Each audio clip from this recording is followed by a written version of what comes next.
A young man repeatedly gets a nightmare that he is visiting a friend's house, whose family is weird.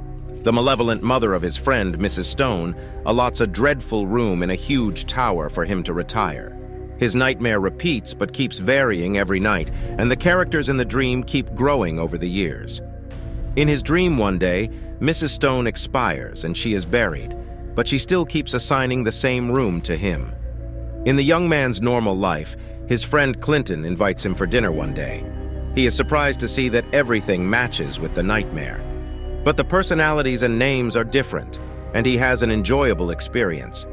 Due to a thunderstorm warning, Clinton's mother advises him to stay with the family that night and allots a room that is similar to the one he sees in his nightmares. He is shocked at the resemblance.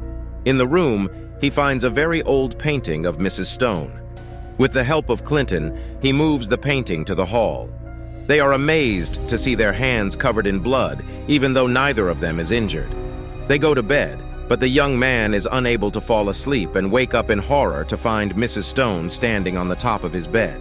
She tells him that she is a vampire and is here to turn the young man also into a vampire. They get into a fight, and he manages to escape. When he rushes out of the room, Clinton comes out hearing the commotion. They discover that the portrait is back on the wall in his room. They get scared and flee away.